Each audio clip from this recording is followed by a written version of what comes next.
Channapatna railway station ಅಲ್ಲಿ ಇವತ್ತು ಹಿಂಗಾಗಬಾರ್ದಿತ್ತು. Hi guys, ಬೆಳಗ್ಗೆ 7:15ಗೆ ಏನ್ ಬಿಸಿಲು ಅಂತ ಕೇಳ್ತೀರಾ.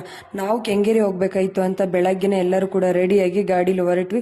ಈ ಗಾಳಿಗೆ ನನ್ನ ಹೆಲ್ಮೆಟ್ ಅಂತೂ ತಲೆ ಮೇಲೆ ಕೂರ್ತಾ ಇರಲಿಲ್ಲ. ಸರಿ ಮಾಡ್ಕೊಂಡು ಸಾಕಾಗೋಯ್ತು. ಹಾಗೆ ನಾವು ಮನೆಯಿಂದ ಎಷ್ಟೇ ರೆಡಿಯಾಗಿ ಬಂದ್ರು ನಮ್ದು ಅವತಾರ ಈ ರೀತಿ ಆಗಿರುತ್ತೆ. ಹೊರಗಡೆ ಬಂದ್ಮೇಲೆ ನಾವು ಕೆಂಗೇರಿ ರೈಲ್ವೆ ಸ್ಟೇಷನ್ ಟಿಕೆಟ್ ತಗೊಂಡು ಟ್ರೈನಲ್ಲಿ ಸೀಟ್ ಇಲ್ಲ ಅಂದ್ರು ಅಲ್ಲಿ ಇಲ್ಲಿ ಜಾಗ ಮಾಡ್ಕೊಂಡು ಅಲ್ಲೊಬ್ರು ಇಲ್ಲೊಬ್ರು ಕುತ್ಕೊಂಡು ಚನ್ನಪಟ್ಟಣ ಬಂದ್ವಿ. ಚನ್ನಪಟ್ಟಣ ಇಳಿತಾನೆ ಟ್ರೈನಿಂದ ಒಬ್ರು ಆಂಟಿ ಟ್ರೈನ್ ಮೂವ್ ಆದ್ಮೇಲೆ ಕೆಳಗಡೆ ಇಳಿಯಕ್ ಹೋಗಿದ್ದಾರೆ. ಬಿದ್ದು ಜಸ್ಟ್ ಮಿಸ್ಸು. ಟ್ರೈನ್ ಕೆಳಗಡೆ ಹೋಗಿ ಸಿಗಾಕೋಬಿಡ್ತಾ ಇದ್ರು. ಒಬ್ರು ಹೇಳ್ಕೊಂಡ್ರು, ಸೊ ಹಂಗಾಗಿ ಅವ್ರು ಬಚಾವಾದ್ರು. ಇವತ್ತು ಅವ್ರಿಗೆ ಪುನರ್ಜನ್ಮ ಸಿಕ್ಕಿದೆ ಅಂತಾನೆ ಹೇಳ್ಬೋದು.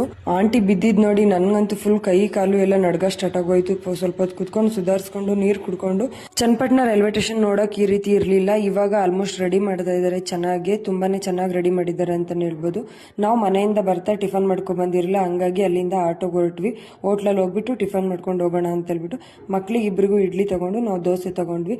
ನಾವ್ ಎಲ್ಲಿಗೆ ಹೋಗ್ತಾ ಇದೀವಿ ಅಂತ ನೆಕ್ಸ್ಟ್ ವಿಡಿಯೋದಲ್ಲಿ ಹೇಳ್ತೀನಿ. ಅಲ್ಲಿವರೆಗೂ ವೇಟ್ ಮಾಡಿ. ಟೇಕ್ ಕೇರ್, ಬಾಯ್.